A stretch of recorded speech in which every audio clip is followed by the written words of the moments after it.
राज्याचे मुख्यमंत्री माननीय देवेंद्र फडणवीस, मुख्यमंत्री माननीय एकनाथ शिंदे साहेब, संसदीय कामकाज मंत्री चंद्रकांत दादा, अतुल सावे साहेब, राणे साहेब, जयकुमार रावळजी, सर्व पत्रकार बंधू भगिनींनो, मी सुरुवातीलाच पत्रकार परिषदेच्या निमित्तानं आपल्या सगळ्यांचं स्वागत करतो। नेहमीच्या दरवर्षीच्या अर्थसंकल्पीय अधिवेशनामध्ये किंवा इतर पण ज्या काही पुरवणी मांडण्याचे अधिवेशन असतात त्याप्रमाणे कॅबिनेट आणि चहापानाचा कार्यक्रम झाल्यानंतर पत्रकार परिषद मुख्यमंत्री महोदय घेत असतात आणि साहजिकच आता उद्याच्या तारखेला 3 तारखेपासून आमचं अर्थसंकल्पीय अधिवेशन सुरू होत आहे। आपल्याला सगळ्यांना माहिती आहे की उद्या आम्ही पुरवणी मागण्या ठेवणार आहे आणि 10 तारखेला अर्थसंकल्प सादर करणार आहे। परंतु अलीकडच्या काळात अधिवेशनाच्या पूर्वसंध्येला नेहमीच आजपर्यंतची परंपरा होती की राज्याच्या मुख्यमंत्र्यांनी सर्व विरोधी पक्षाच्या सन्माननीय सदस्यांना बोलवायचं, विरोधी पक्ष नेत्याला बोलवायचं आणि निमंत्रित केल्यानंतर साधारण काय बाबा महत्वाचे प्रश्न आहेत, काय चर्चा करत विषयाची चर्चा करायची वगैरे साधक बाधक चर्चा होत होती। परंतु अलीकडं एक अलिखित प्रथेप्रमाणे चहापानाला न येण्याचा निर्णय घेतला गेलेला आहे। वास्तविक सरकार नवीन येत असतात, जनतेच्या मनात असेल ते जनता बदल करत असते, काही चांगलं काम केलं तर पुन्हा जनता त्या सरकारला पुन्हा संधी देत असते। असं असलं तरी देखील आम्हाला प्रचंड मोठ्या प्रमाणावर बहुमत मिळालेलं आहे, ही वस्तुस्थिती खरी आहे आणि आमचा सगळ्यांचा प्रयत्न महायुतीचं सरकार चांगलं चालावं, प्रश्न व्यवस्थितपणे त्या ठिकाणी सुटावेत या प्रकारे आमचं सगळ्यांचं कामकाज चाललेलं आहे। राज्यासमोरच्या महत्वाच्या प्रश्नावर चर्चा पण आम्हाला विरोधी पक्ष नेत्यांची आणि सदस्यांच्या बरोबर करायची होती, परंतु त्यांनी भलं मोठं पत्र, यावेळेसचं पत्र तर आजपर्यंत जेवढे काही विरोधी पक्ष नेते होऊन गेले त्याच्यातलं सगळ्यात मोठं पत्र आज आम्हाला त्यांनी मुख्यमंत्री महोदयांना आणि सरकारला दिलेलं आहे। अधिवेशनाच्या पहिल्या दिवशी राज्यपाल महोदय देखील संयुक्त सभागृहाला अभिभाषण सादर करतील आणि नंतर पुरवणी मागण्या अशा प्रकारचं आमचं ते कामकाज होणार आहे। आमची प्रत्येक गोष्टीला उत्तर देण्याची तयारी आहे। आम्ही कुठेही त्याच्यामध्ये आमचं प्रचंड बहुमत आहे, 237-38 आमदारांचं, म्हणजे फक्त साधारण 50 आमदार समोर विरोधी पक्षाकडे आहेत, म्हणून बहुमताच्या जोरावर कामकाज रेटायचं हे अजिबात आम्ही करणार नाही, आमचा तो इरादा पण नाही। आम्ही त्याच्यामुळे अधिवेशन 4 आठवड्याचं ठेवलेलं आहे। उलट पहिल्या आठवड्यामध्ये जागतिक महिला दिन असल्यामुळे 8 तारखेला पण अधिवेशन ठेवून पुण्यश्लोक अहिल्यादेवी होळकरांची 300वी जयंती असल्यामुळं त्याला एक वेगळं महत्व आहे आणि म्हणून ती पण चर्चा आम्ही त्या दिवसभर शनिवारीचा दिवस असताना देखील ठेवलेली आहे। अशा प्रकारे महायुतीचं सरकार, राज्याचे मुख्यमंत्री आणि त्यांची सगळी टीम हे प्रत्येक प्रश्नाला उत्तर देण्याच्या तयारीमध्ये आहे। आता आरोप प्रत्यारोप होत असतात, आरोपात तथ्य असेल तर जरूर त्याची दखल घेतली जाईल, परंतु कारण नसताना विरोधाला विरोध करायचा म्हणून जर आरोप केले गेलेले असले तरी त्याला किती महत्व द्यायचं हे पण तशा पद्धतीनं ठरवलं जाईल। असं साधारण हे अधिवेशन चालवण्याचा मुख्यमंत्र्यांचा आमचा सगळ्यांचा विचार आहे आणि त्या प्रकारे अधिवेशन सगळ्या बिलं जी येतील ती पण बिलं चर्चेला यावी, त्याच्यात चर्चा साधक बाधक व्हावी, त्याच्यातनं काही चांगल्या सूचना आल्या तर त्या सूचनेचा पण आम्ही आदर करायला तयार आहोत। अशा ह्या प्रकारे हे सगळं अधिवेशन पार पाडण्याचा निश्चय हा महायुतीच्या सरकारने केलेला आहे। धन्यवाद।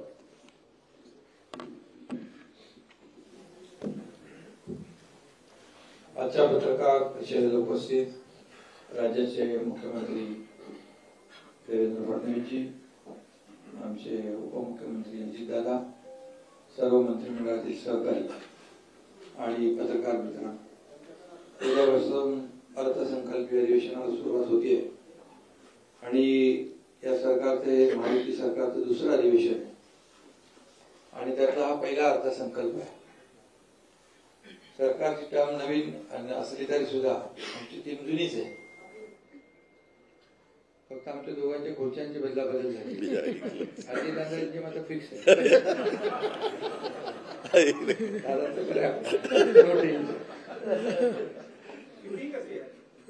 तुम्हाला फिक्स ठेवता आले नाही त्याला मी काय करू?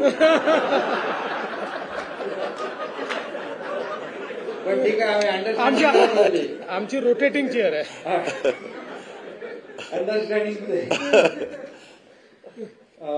पण अजितदादा अर्थसंकल्प पुन्हा मांडतील आणि या अर्थसंकल्पात देखील आपण अजितदादा मांडतील, पण विरोधकांचं काय, ते काय मांडणार?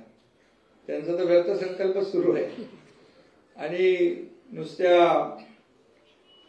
आता अजितदादांनी सांगितलं की आता सगळ्यात जास्ती आता यांची कागद आलेत का? हो, मोठं, सगळ्यात मोठं पत्र आहे. सगळ्यात मोठं पत्र म्हणजे आमदारांची संख्या कमी झाली म्हणून मोठं पत्र का? 1 2 3 4 अंतिम आठवडा का डबल अंतिम आठवडा दिलाय? 6 7 8 हो 9 म्हणजे आतापर्यंतच्या सगळ्यात जास्ती म्हणजे आता पण काय म्हणतो आपण अंतिम आठवडा अर्थसंकल्प, आता डबल अंतिम आठवडा अर्थसंकल्प आहे.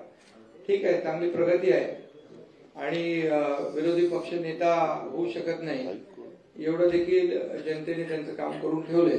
असू द्या, मी काय त्याच्यावर टीका करत नाही.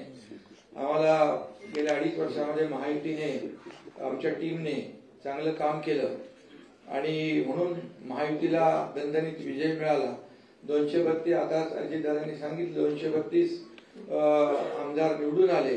237 हा, धरून बाकी 237 म्हणजे लँडस्लाईड विक्ट्री मॅन्डेट जनतेने दिला आम्हाला.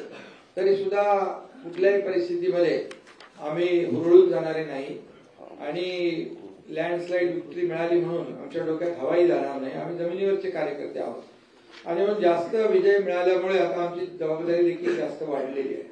त्यामुळे विरोधी पक्षाने या अधिवेशनामध्ये कामकाजामध्ये भाग घ्यावा, आपल्या महाराष्ट्रातले प्रश्न मांडावे, शेतकऱ्यांचे प्रश्न मांडावे, इतरही काही जे काही मतदारसंघातले प्रश्न मांडावे आणि खऱ्या अर्थाने राज्य सरकार जे काही चांगलं काम करते, चांगले निर्णय घेते, त्याला चांगलं म्हणण्याचा एक मोठेपणा दाखवतील की नाही माहित नाही, पण ठीक आहे, त्यांच्याकडून काय अपेक्षा करणार आपण. पण त्यांना एवढाच आनंद असतो गेल्या अधिवेशनात पण इतरही अधिवेशनामध्ये सभागृहामध्ये कमी आणि पायऱ्यांवर जास्त, आणि तुम्ही ते सगळं दाखवत असता, ते बॅनर बिनर घेतलेले. आणि त्यामुळे याच्यात माझं एवढंच त्यांना सांगणं आहे की हे अधिवेशन अर्थसंकल्पीय अधिवेशन आहे आणि अर्थसंकल्पीय अधिवेशन आहे. मिळालेला विजय आपल्या समोर आहे, लोकांनी दिलेलं मॅन्डेट आपल्या समोर आहे, लोकांनी आमच्या कामाची पोचपावती दिलेली आहे. देवेंद्रजी जो वेग आम्ही 2.5 वर्षात कामाचा गाठला, पल्ला गाठला, म्हणजे एकीकडे विकास प्रकल्पांना देखील आम्ही चालना दिली. महाविकास आघाडीने बंद पाडलेले प्रकल्प आम्ही सुरू केले, त्याचे काही मी चर्चा करत नाही, तुम्हालाच माहित आहे. मुंबईतले 4-5 प्रकल्प आपण पाहिले, कोस्टल असेल, अटल सेतू असेल, मेट्रो असेल, कारशेड असेल, असे अनेक प्रकल्प आपण पुढे नेले. बाकी तर खूप मोठ्या प्रमाणावर प्रकल्पांना आपण चालना दिली. सिंचनाचे प्रकल्प जे देवेंद्रजी मुख्यमंत्री होते तेव्हा जलयुक्त शिवार योजना असेल किंवा सिंचनाचे प्रकल्प आहे ते महाविकास आघाडी सरकार आल्यानंतर त्यांनी बंद पाडले. मी मुख्यमंत्री झाल्यानंतर पुन्हा ते सुरू केले. मग त्या मराठवाडा वॉटर ग्रीड, विदर्भाचे प्रकल्प असतील, मराठवाड्याचे प्रकल्प असतील, ते शेतकऱ्यांसाठी एकही सिंचन प्रकल्पाला त्यांनी मान्यता, मला वाटतं 2-3 प्रकल्पांना दिली आणि आम्ही जवळपास 121 का 143 सिंचन प्रकल्पांना आम्ही मान्यता दिली. हे गेल्या 2.5 वर्षामध्ये. आणि जो कामाचा वेग आहे, एकीकडे विकास प्रकल्प आम्ही केले, दुसरीकडे कल्याणकारी योजना केल्या, लोकाभिमुख योजना, लाडक्या बहिणीसारख्या अनेक योजना केल्या. आता जो वेग 2.5 वर्षात होता देवेंद्रजींच्या आता नेतृत्वाखाली आम्ही टीम म्हणून तो वेग अधिक वाढवणार आहोत. आणि म्हणून सर्वसामान्य लोकांच्या जीवनामध्ये बदल घडवण्याचं काम आमचं सरकार, जे सर्वसामान्यांचं सरकार आम्ही म्हणतो, ते आम्ही करून दाखवलं आणि सर्वसामान्यांच्या आयुष्यामध्ये चांगले दिवस आणण्याचा प्रयत्न केला. तर यापुढे देखील या राज्याला पुढे नेणं हाच आमचा अजेंडा आहे आणि त्यामुळे या अजेंड्याप्रमाणे आम्ही जे काही केलंय ते आपल्याला सगळ्यांना माहित आहे.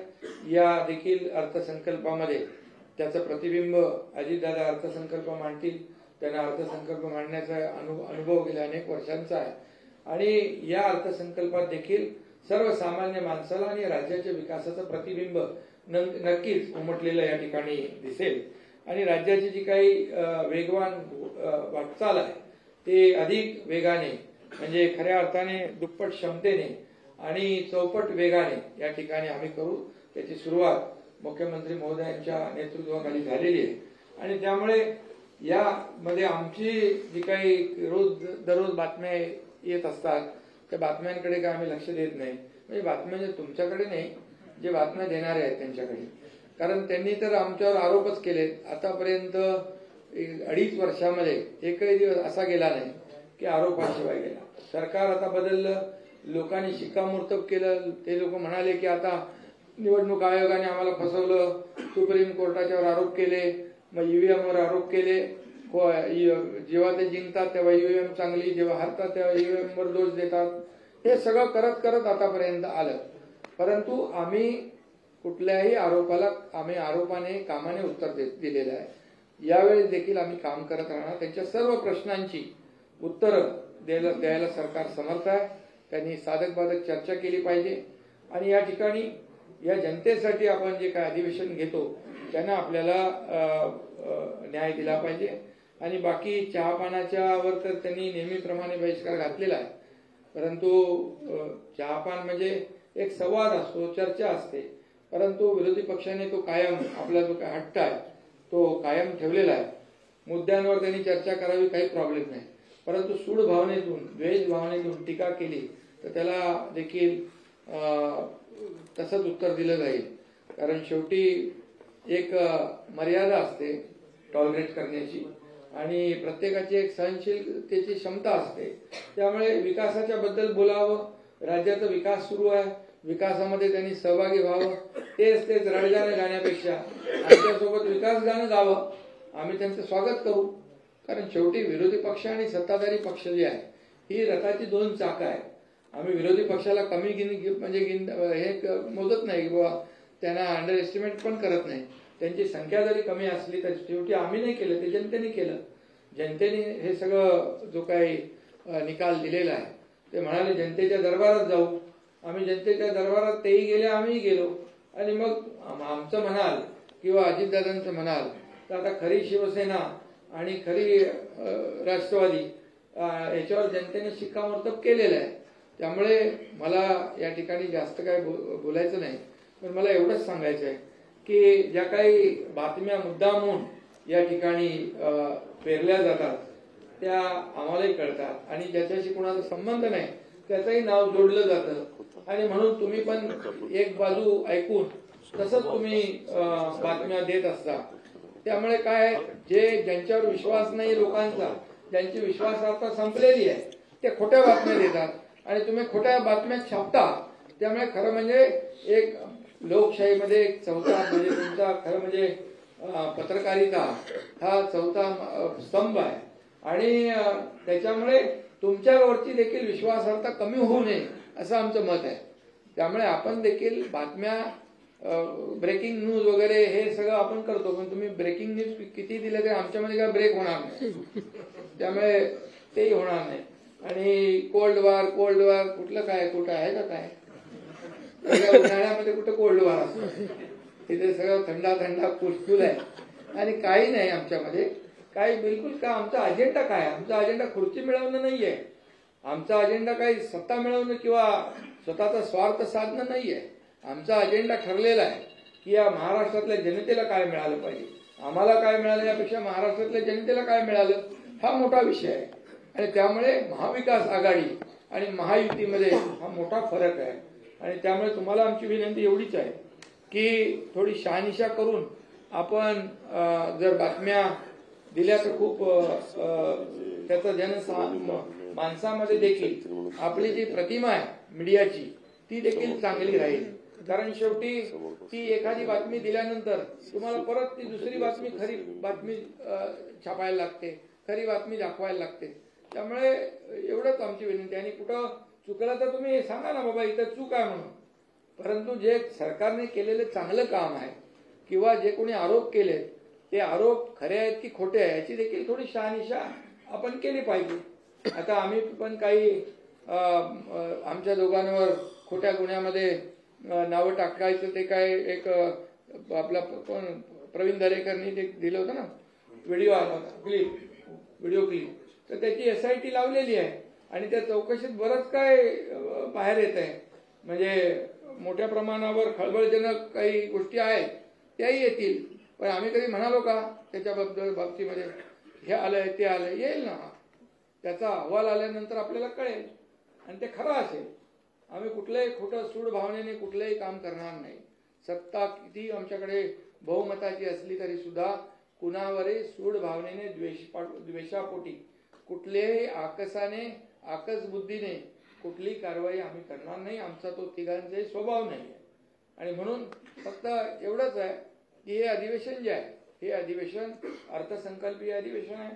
या महाराष्ट्रातल्या तमाम जनतेच्या दृष्टीने महत्वाचं आहे, कारण महाराष्ट्रातल्या तमाम जनतेने महायुतीला भरभरून एवढं दिलंय की आता आम्हाला त्यांच्या ऋणातून उतराई व्हायचं आहे. त्यामुळे आम्हाला काम करायचं आहे आणि काम करण्यामध्ये विरोधी पक्ष जर आला सोबत सहकार्य केलं तर चांगलं आहे. त्यांचंही नाव होईल, त्यांच्याही मतदारसंघामध्ये न्याय मिळेल, या महाराष्ट्राला एक वेगळं चित्र पाहायला मिळेल. आता तरी म्हणजे संख्या आता कमी कमी कमी कमी होत आता कुठपर्यंत आले बघा. आता तरी आत्मपरीक्षण आणि आत्मचिंतन करावं, बस एवढंच मला सांगायचं होतं. धन्यवाद.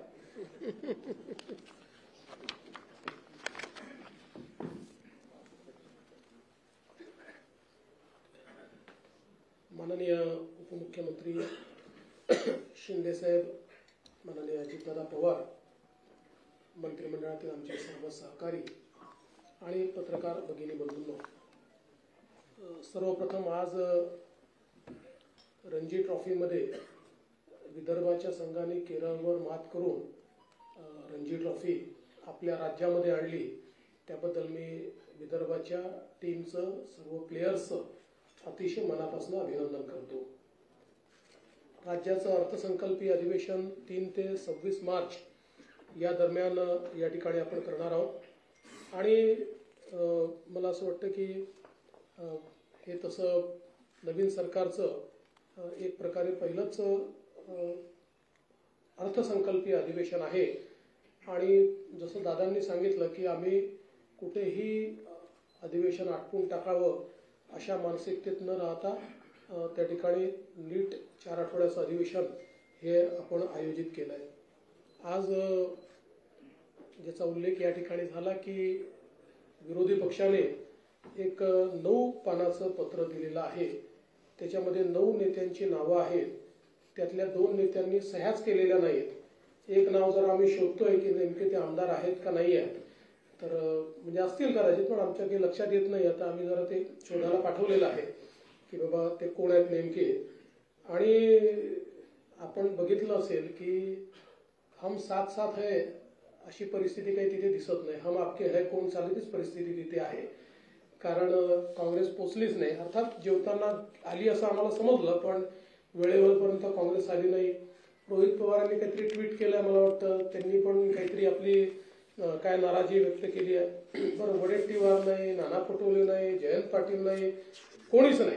त्याच्यामुळे एकूणच हे कशा पद्धतीनं विरोधी पक्षाचं कामकाज चाललेलं आहे हे आपण बघितलं पाहिजे. खरं तर चहापानावर त्यांनी बहिष्कार घातला.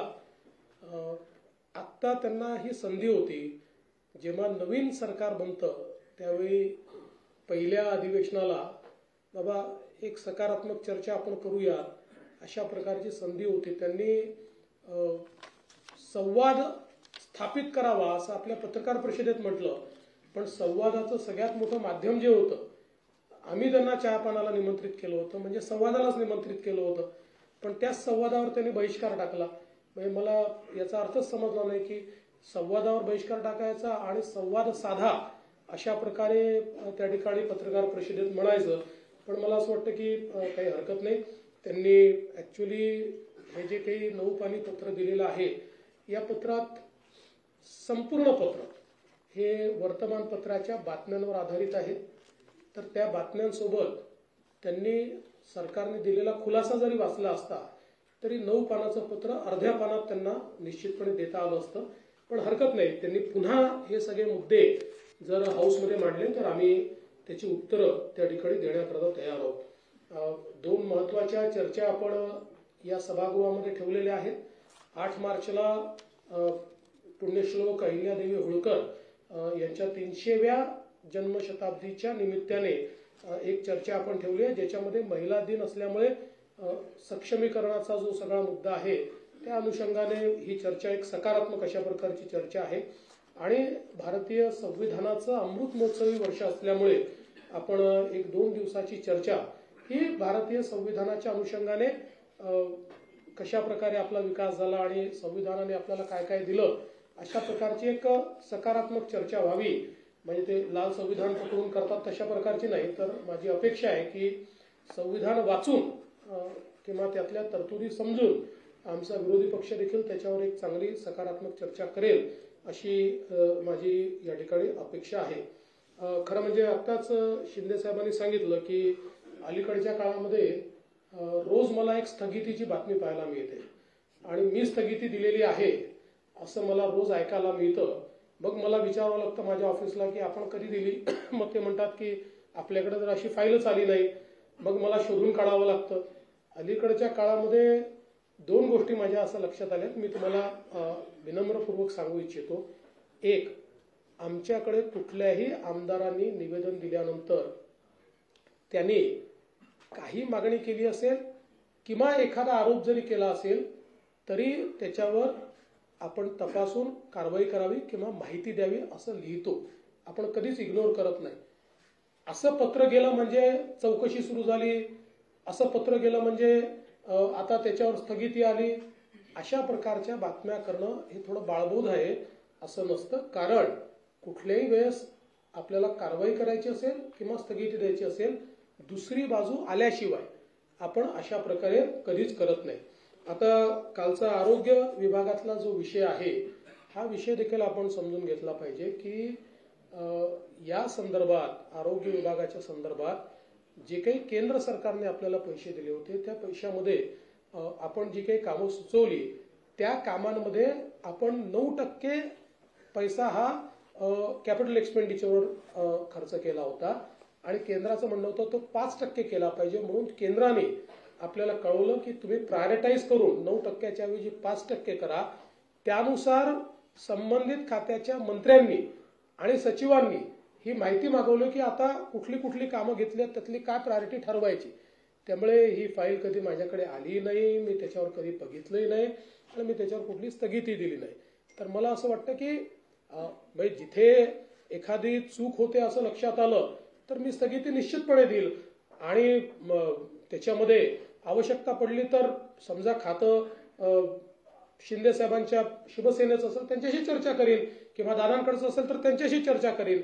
पण मला असं वाटतं की एक वातावरण जे तयार करण्यात येत आहे की बाबा काहीतरी इथे ओढताण चाललेली आहे, वन अपमॅनशिप करणं चाललेलं आहे आणि आता मुख्यमंत्री कुठेतरी शिंदे साहेबांनी सुरू केलेल्या गोष्टी कशा बंद करता येतील किंवा कुठेतरी कट टू साईज कसं करता येईल. तर मला असं वाटतं की हे अतिशय चुकीचं आहे आणि माझी आपल्याला एका गोष्टीची अगदी विनम्रतापूर्ण विनंती आहे की आणि हे तत्वही आहे की आपल्याकडे एखादी बातमी आली तर दुसरी बाजू घेतल्याशिवाय ती बातमी आपण छापत नाही. आम्ही नाही दिली, समजा आम्हाला मागितली, सरकारला मागितली, आम्हाला मागितली आणि आम्ही सांगितलं की आम्हाला नाही बोलायचं तर सिंगल बाजू आली पाहिजे. पण अन्यथा हे तत्वच आहे की दुसऱ्या बाजूसहित आपण ते मांडलं पाहिजे. आता उदाहरणादाखल या ठिकाणी मला असं वाटतं अनेक वेगवेगळ्या प्रकारच्या बातम्या आल्या. आता एक नंबर प्लेटवाली एक बातमी खूप मोठ्या प्रमाणात चाललेली आहे. त्या संदर्भातही बातमी खूप मोठी आली पण त्याच्यावरचा खुलासा मात्र काही सगळ्यांनी दिला नाही. कारण इतर राज्यांनी रेट ठरवला एक्सक्लुडिंग जीएसटी आणि एक्सक्लुडिंग फिक्सिंग चार्जेस आणि महाराष्ट्राने रेट ठरवताना इन्क्लुडिंग जीएसटी आणि इन्क्लुडिंग फिक्सिंग चार्जेस. आता त्यांचा जीएसटी आणि फिक्सिंग चार्जेस जर आपण बघितले तर आमच्याकडे कंपॅरेटिव्ह स्टेटमेंट आहे. कुठल्याही राज्यापेक्षा आपण पुढे नाहीत. सगळ्या राज्यांचे कंपेरेबल रेट्स आपल्या रेटमध्ये 1-2 याच्यात तर 5-10% काही राज्यांपेक्षा कमीच आहोत आपण. त्यामुळे मला असं वाटतं की हा विषय समजा हे सगळी आहेच. आता म्हणजे याच्यामध्ये आपण जर बघितलं तर आता समजा 2 व्हीलर करता आंध्र प्रदेश 451 आहे, बिहार 451 आहे, गोवा 465 आहे, गुजरात 468 आहे, त्याच्यानंतर हरियाणा, हिमाचल प्रदेश, कर्नाटक 451 आहे, मध्य प्रदेश, मेघालय, एनसीटी, दिल्ली 465, 468 आहेत, ओडिशा तर 506 आहे, छत्तीसगड, चंदीगड, यूटी पण 506 आहे, वेस्ट बेंगॉल 506 आहे, महाराष्ट्र 450 आहे. म्हणजे या सगळ्या राज्यांपेक्षा जेव्हा आपण यांचं एकत्रितपणे त्या ठिकाणी बघतो त्यावेळी आपल्याला असं लक्षात येतं हे कमी आहे. तर कुठलीही बातमी छापणं आपला अधिकारच आहे, किंवा आम्ही काही चूक करत असू तर अंकुश ठेवणं हे चौथ्या स्तंभाचं कामच आहे. फक्त आमची विनंती त्यात एवढीच आहे की आपण सरकारची बाजू सोबत दिली तर त्यातनं जे काही कन्फ्युजन्स आहेत ते कन्फ्युजन होत नाही. कारण आपल्याला माहिती आहे की आजकाल डिजिटल मीडियामुळे ती बातमी 5 मिनिटात इतक्या ठिकाणी चालली जाते की या सगळ्या ठिकाणी त्याचे मग खुलासा देता देता आमच्या देखील नाकी नऊ येतात. तर मला वाटतं निश्चितपणे आपण हा प्रयत्न केला पाहिजे. खरं म्हणजे आजच्या पत्रामध्ये काही गोष्टी या ठिकाणी मांडलेल्या आहेत आणि छत्रपती शिवाजी महाराजांच्या बद्दल अवमानकारक कोणी वक्तव्य करताय आणि त्याला सरकार कोणालाही वाचवणार नाही. छत्रपती शिवराय हे आमचं आराध्य दैवत आहे आणि कोणीही त्यांच्या विरुद्ध चुकीचं बोललं तर कारवाई होणार म्हणजे होणारच. पण मला कधी कधी आश्चर्य वाटतं की बोलणारे कोण आहे. तर औरंगजेबाचा महाल जुना झालेला आहे त्याचं संवर्धन करा अशी मागणी करणारे, किंवा अफजल खानच कसा मोठा होता आणि अफजल खानामुळे शिवाजी कसे मोठे झाले हे सांगणारे, आणि इशरत जहाच्या नावाने रुग्णवाहिका सुरू करणारे, अशा लोक त्या ठिकाणी जर आम्हाला छत्रपती शिवाजी महाराज काय ते सांगत असतील तर त्यांच्याकडनं आम्हाला महाराज समजून घ्यायचे नाहीत. आम्हाला महाराज पुरेपूर माहिती आहे आणि महाराजांनी जो मार्ग दाखवलेला आहे त्या मार्गानेच काम करणारे आम्ही आहोत.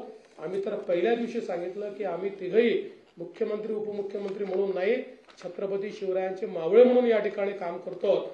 त्यामुळे मला असं वाटतं की अशा प्रकारे विनाकारण काहीतरी गोष्टी सांगणं हे अत्यंत चुकीचं आहे. मला या निमित्ताने हे देखील सांगायचं आहे की आपण जो 100 दिवसाचा कार्यक्रम हातामध्ये घेतला तो अत्यंत यशस्वी होतोय आणि खूप चांगल्या प्रकारे त्याचं काम चाललेलं आहे.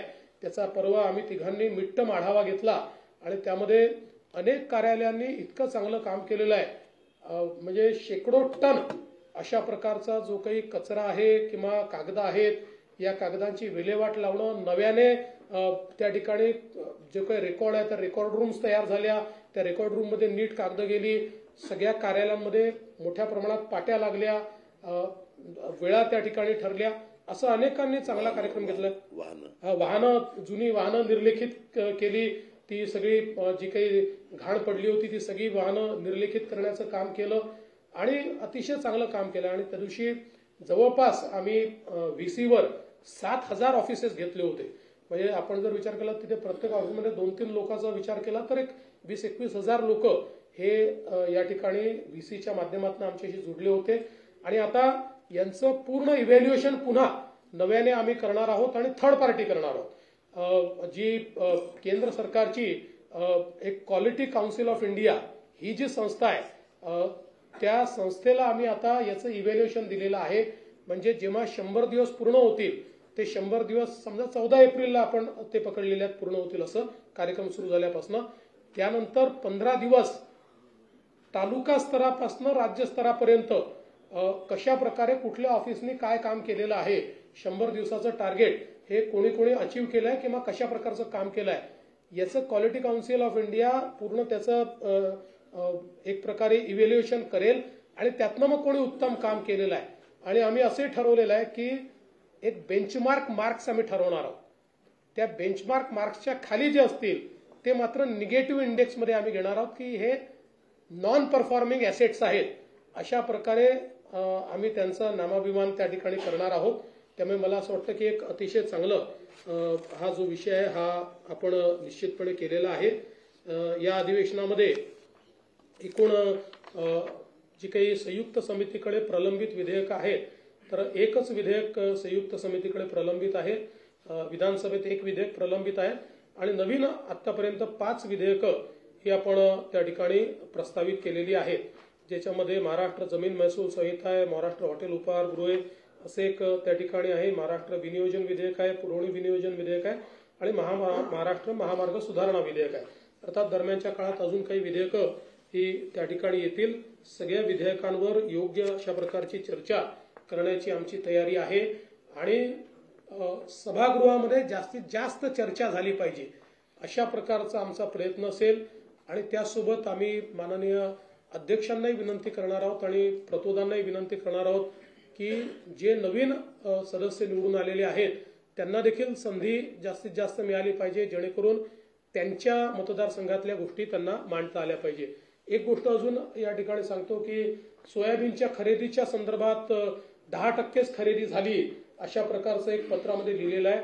खरं म्हणजे एक्झॅक्ट आकडा तर जयकुमारजी सांगतील मला, पण गेल्या 15 वर्षाच्या इतिहासातील सर्वाधिक खरेदी जी होती त्याच्यात 10 पट जास्त खरेदी झालेली आहे. त्यामुळे आजपर्यंत आता अक्षरशः गोडाऊनमध्ये जागा उरलेली नाही. तूर खरेदी करण्याकरता नव्याने खासगी गोडाऊन आम्हाला भाड्याने घ्यावे लागले. इतक्या मोठ्या प्रमाणात ही खरेदी आपण केलेली आहे. त्यामुळे मला असं वाटतं की त्याचे आकडे हे आम्ही विधान सभेत देखील या ठिकाणी सांगू. या अधिवेशनामध्ये राज्याचं बजेट अजितदादा मांडणार आहेत. अतिशय चांगलं, अतिशय बॅलन्स बजेट हे या ठिकाणी आम्ही मांडू. जरीही वेगवेगळ्या योजनांचा स्ट्रेस हा आमच्या बजेटवर असला तरी आर्थिक शिस्त पाळण्याचा प्रयत्न हा आम्ही त्यातही केलेला आहे. आपली साधन संपत्ती कशी वाढवता येईल, कुठल्याही परिस्थितीमध्ये कॅपिटल एक्सपेंडिचरवर त्याचा परिणाम होणार नाही, कॅपिटल एक्सपेंडिचर करता काय वेगवेगळ्या पद्धती असू शकतील, अशा सगळ्या गोष्टींचा विचार करून एक बॅलन्स बजेट देण्याचा प्रयत्न या ठिकाणी आम्ही करतो आहोत. आणि आमच्या फ्लॅगशिप स्कीम्स कुठल्याच आम्ही त्या ठिकाणी लाडकी बहीण बंद होणार वगैरे असं काही नाही.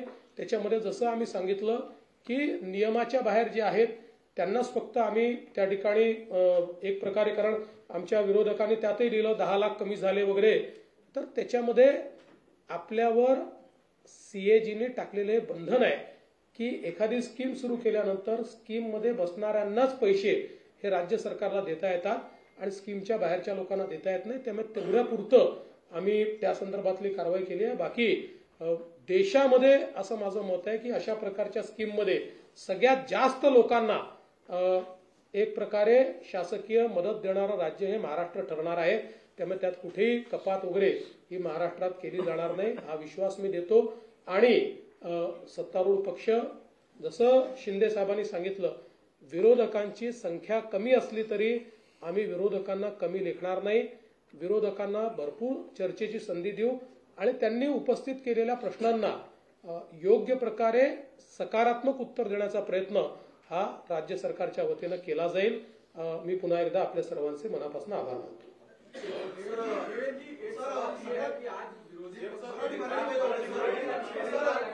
आपके ऊपर अलग अलग तरीके के सवाल पूछ रहे थे, लेकिन उनके भीतर जो बड़े नेता थे वो सभी वहां से गायब थे.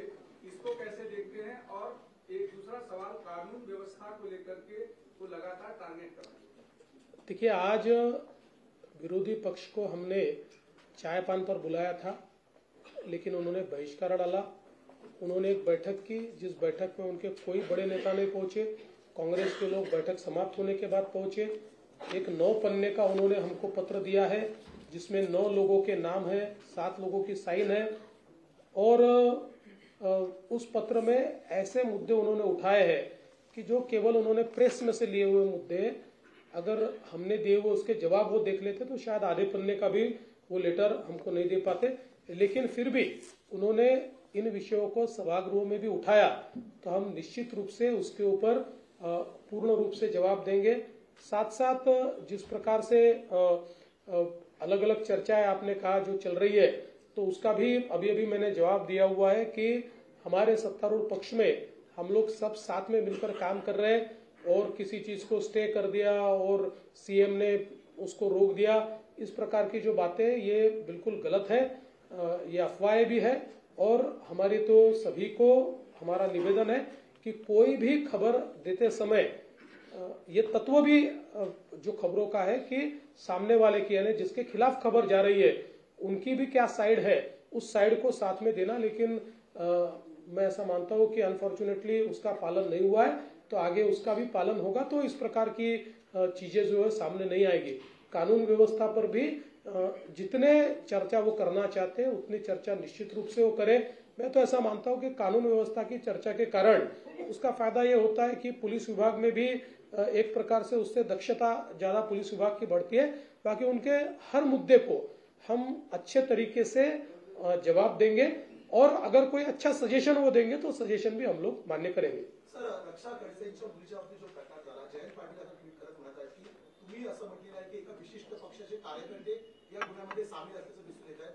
एक आव्हान दिले की अशा पक्षाचं नाव तुम्ही जाहीर करावं। असं आहे की या संदर्भात रक्षाताईंशी माझं बोलणं झालं।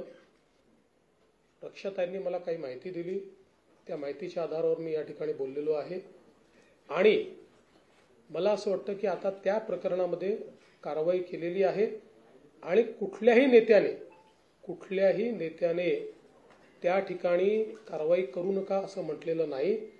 मला असं वाटतं अत्यंत दुर्दैवी घटना आहे आणि अशा प्रकारे हा जो काही प्रकार आहे या प्रकाराला आम्ही टॉलरेट करणार नाही। कोणीही असलं तरी त्याच्यावर कारवाई ऑलरेडी केली आहे आणि कारवाई करणारच।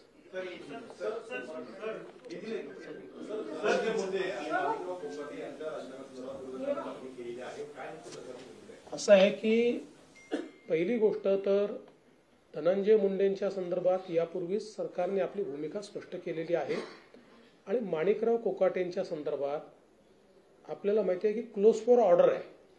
क्लोज फॉर ऑर्डर असल्यामुळे त्याच्यावर कुठलीही भूमिका आज आम्हाला मांडता येत नाही। जो काही न्यायालय निर्णय देईल तो निर्णय आमच्यावर बंधनकारक असणार आहे। त्यामुळे त्यांनी न्यायालयाने निर्णय दिल्यानंतरच आपल्याला याची कल्पना असेल की त्यांची जी काही शिक्षा आहे ती सस्पेंड झाली। आता जो काही तो जो निर्णय असतो त्याला स्थगिती ही जर त्या ठिकाणी न्यायालयाने दिली तर त्यांच्यावर कुठलीच कारवाई करण्याची आवश्यकता नाही। ती स्थगिती जर न्यायालयाने दिली नाही किंवा उच्च न्यायालयाने दिली नाही तरच हा प्रश्न त्या ठिकाणी निर्माण होतो। त्यामुळे न्यायालयाच्या अखत्यारीत आता आहे, क्लोज फॉर ऑर्डर आहे। न्यायालयाचा निर्णय आल्यानंतर यावर उचित कारवाई ही केली जाईल। पण सर, अण्णा हजारे ज्या प्रकारे प्रश्न उपस्थित केलेला आहे की नैतिकतेच्या आधारावरती या दोन्ही मंत्र्यांनी राजीनामे देणे पुरताच गरजेचं होतं। जर त्यांच्यावरचे आरोप सिद्ध झाले नाही तर पुन्हा सरकारमध्ये घेण्याची संधी त्याच्यासमोर होती। बघा, असं आहे की पहिल्यांदा तर अण्णा हजारेंची आम्ही त्या ठिकाणी सन्मानच करतो आणि अनेक वेळा अशा प्रकारच्या प्रश्नामध्ये राजीनामा द्यावा की नाही द्यावा असे अनेक मुद्दे त्या ठिकाणी उपस्थित होतात। त्या संदर्भात भरपूर चर्चा आमच्याकडे झालेली आहे आणि त्या चर्चेअंतीच आता जे काही मी आपल्यासमोर वस्तुस्थिती मांडली ती वस्तुस्थिती मांडली आहे। कुठेही नैतिकतेचं अधःपतन झालेलं आहे असं जर लक्षात आलं तर मात्र आम्ही कोणालाही वाचवणार नाही। आम्ही थेट त्यांचे राजीनामे मागू।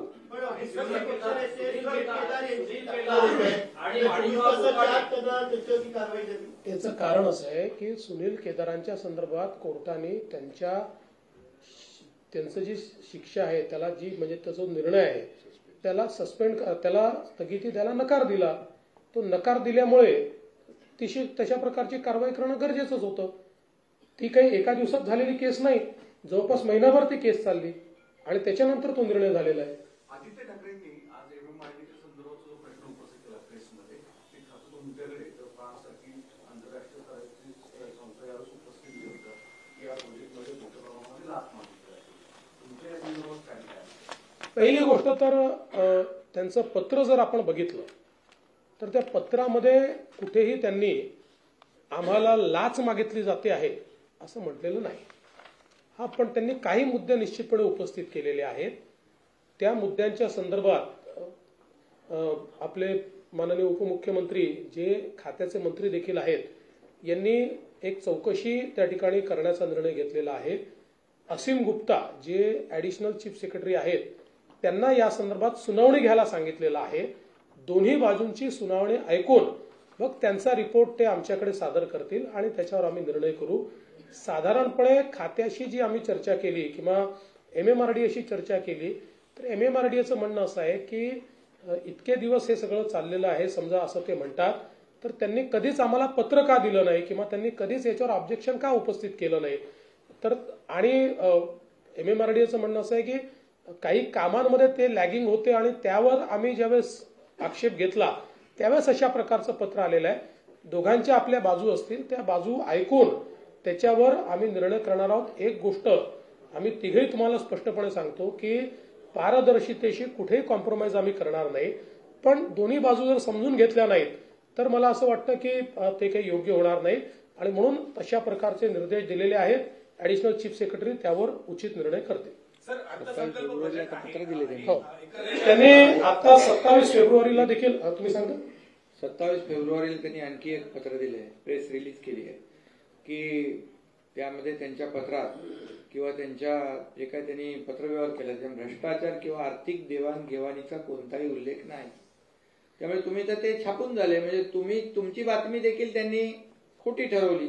त्यामुळे तुम्ही जर अगोदरच त्यांना पडताळून घेतलं असतं ते झालं नसतं. त्यामुळे त्यांचं हे पत्र आहे आणि शेवटी बघा ती फ्रान्स कंपनी आहे, त्याचा आम्ही शेवटी आदर करणार. परदेशी कंपनी आहे, परदेशी गुंतवणूक आली पाहिजे त्यासाठी सगळ्या गोष्टी. परंतु जे आता आम्ही त्यांनी जे म्हटलंच नाही ते सगळं मीडियामध्ये आलं असं त्यांनीच पत्र दिलंय. त्यांनी 2 पत्र, एक तर पत्र एक विदाऊट सहीचं दिलं होतं, दुसरं पत्र सहीचं दिलं. बरं, त्यांनी न्याय कोणाकडे मागायला पाहिजे? मुख्यमंत्र्यांकडे मागायला पाहिजे, नगर विकास मंत्री MMRDA मंत्री माझ्याकडे मागितलं पाहिजे. त्यांनी थेट कुणाला पत्र दिलं? आपले रेसिडेंट कमिशनर दिल्ली त्यांना दिलं. तर त्यामुळे त्यांच्या जेव्हा लक्षात आलं की चूक लक्षात आल्यानंतर त्यांनी 27 फेब्रुवारीला आता पत्र एक दिलंय. ते तुम्ही आता तुमच्या मीडियात दाखवलं पाहिजे. आणि एक गोष्ट मी या ठिकाणी सांगू इच्छितो की जसं शिंदे साहेबांनी सांगितलं, अशा प्रकारच्या ज्या परदेशी कंपन्या आहेत त्यांना योग्य वागणूक मिळाली पाहिजे हा आमचा आग्रहच आहे.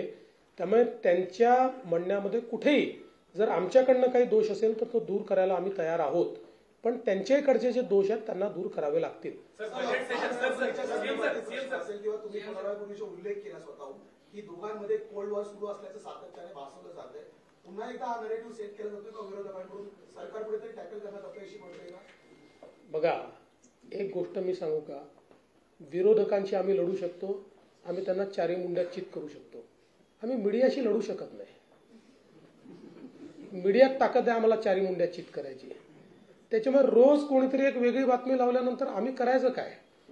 म्हणजे शेवटी आम्ही उत्तरं देतो, त्याच्यावर आम्ही खुलासा देतो, दुसरा विषय परत कोणीतरी. म्हणजे मला तर कधी कधी आश्चर्य वाटतं की विभागीय आयुक्तांनी एखादी गोष्ट स्टे केल्यानंतरही फडणवीसांचा शिंदेंना दणका. न फडणवीसांना माहिती, न शिंदेंना माहिती, न त्यांच्या लेवलला, न यांच्या लेवलला.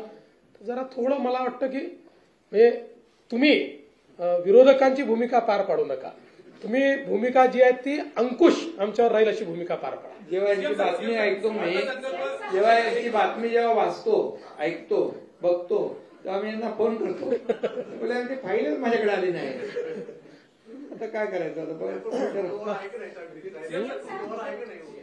वॉर एकदम कोल्ड आहे.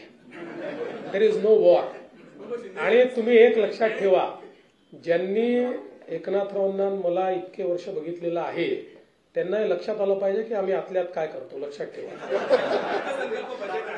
आधी लोकप्रिय घोषणा झाल्या, त्याच्यानंतर आता बहुमतात सत्तेत आला. अनेक कॉन्ट्रॅक्टर्सची बरीच बिलं थकली, त्या वारंवार बातम्या येतात. आता हे बजेट आहे, पूर्ण ताकद आहे या सगळ्या लोकप्रिय घोषणा सगळ्या राहून देखील पूर्ण वर्षभर शिस्त लागणं, अर्थसंकल्प खास करून. निश्चितपणे आता जी काही थकलेली बिलं आहेत ती देण्याच्या संदर्भातला एक कार्यक्रम हा वित्तमंत्र्यांनी म्हणजे उपमुख्यमंत्री अजितदादांनी हातामध्ये घेतलेला आहे. त्याची सुरुवात देखील झालेली आहे. म्हणजे PWD विभाग असेल, वॉटर सप्लाय विभाग असेल, सगळ्यांचे बिलांचं 10% पैसे ऑलरेडी रिलीज केलेले आहेत. आणि 8 मार्चच्या बजेट नंतर उरलेले पैसे, कारण 10 मार्चच्या, कारण आपल्याला वर्षाच्या शेवटी या वर्षीचे बिलं भागवायला पुरवणी मागण्या मागाव्या लागतात. आपला नियम आहे. त्यानुसार त्या पुरवणी मागण्या जशा पूर्ण होतील तसं उरलेली बिलं देखील या ठिकाणी दिली जातील. अरे मी वाचतच नाही यार. तू काय, तुम्ही समजतच नाही. तुम्ही कशावर प्रतिक्रिया विचारता? मी काय वाचत नाही. मी पण वाचत नाही, पण त्याच्यामध्ये असं आहे की अमित शहा साहेबांना मी भेटलो पहाटे. आता अमित भाई आमचे एनडीएचे नेते, महायुतीचे नेते आहेत, ते लपून छपून भेटायचं कारण काय? त्यांच्यासारखं आम्ही लपून छपून काम करत नाही. आम्ही दिवसा डवळ्या काम करतो आणि त्यामुळे त्यांना आम्ही ती भेट 4 वाजताची पहाटेची भेट आता झालीच नाही. त्या भेटीचं वर्णन काय केलंय? संभाषण लिहिलंय. म्हणजे मी काय बोलतो, त्यांनी काय उत्तर दिलं? मी तिथं साक्षीला होतो. आमचे 5व्या मजल्यावर त्यांची माझी रूम होती. मी आल्यावर एकनाथराव शिंदे साहेब आहेत म्हणून आम्ही दोघं बोलत बसलो होतो. मात्र एकनाथरावांनी मला भेटायला यायचं कर्टसी म्हणून त्यांना निरोप दिला होता आणि त्यावेळेस 10 वाजले होते, बरोबर, सकाळचे 10. आणि तिथं ते गेले, ते भेटले, बुके दिला आणि लगेच आम्ही सगळे खाली त्या कॉन्फरन्सला 4 राज्यांच्या गेलो. ही वस्तुस्थिती आहे. आणि त्यावेळेस मी पण होतो. नाही, आता काही लोकांना दिव्य दृष्टी झालेली आहे. महाभारताचं संभाषण दिव्य दृष्टी. तिकडे संजय आणि धृतराष्ट्र होते. पूर्वी ते काळा पहाड वगैरे असे ते जे हे यायचे ना, काय आपले पुस्तकं, तशी आता परिस्थिती झाली आहे रोज. पण मी एक सांगतो, सलीम जावेदची आता यांची कॉम्पिटिशन चाललेली आहे 100%. एवढ्या स्टोऱ्या मॅन्युफॅक्चर जे करतात ते नाही. त्याच्यामध्ये काय आहे, सवाल जबाब दिलाय. आता मला नंतर सांगितलं कोणी सवाल, म्हणजे मी म्हणजे आता त्या पराभवामुळे त्यांचा केमिकल लोचा झालाय, दुष्ट काय झालेलं नाही ना. आणि संजयनी धृतराष्ट्र आणि कौरवांची वाट लावली ते तुम्हाला माहित आहे. आणि आता इथं असलेले दूरदृष्टीवाले कुणाची वाट लावतात तेही माहित आहे.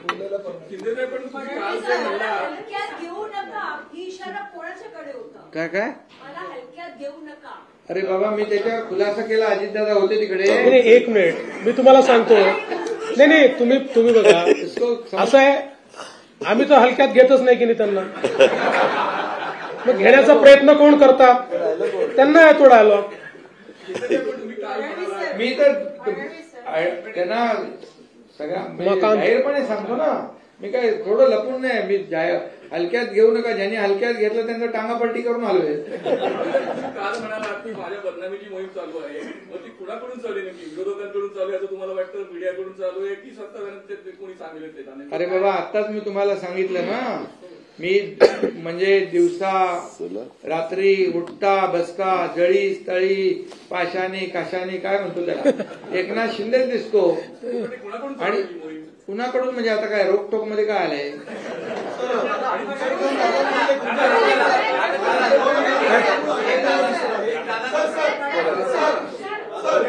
तुम्हाला प्रश्न आहे त्यांचा? एक मिनिट दादा प्रश्न. कुठे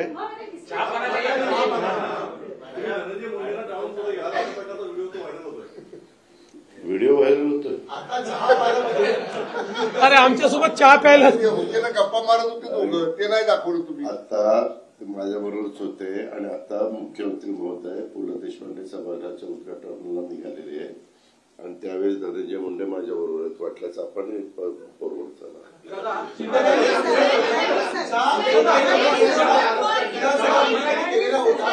साफ होण्याचा प्रयत्न होतोय असं विरोधक सातत्याने म्हणतात आणि त्याचे पडसाद असं सुद्धा त्यांचं म्हणणं आहे. हे विरोधकांचं स्वगत आहे. स्वगताला उत्तर देता येत नाही. चला.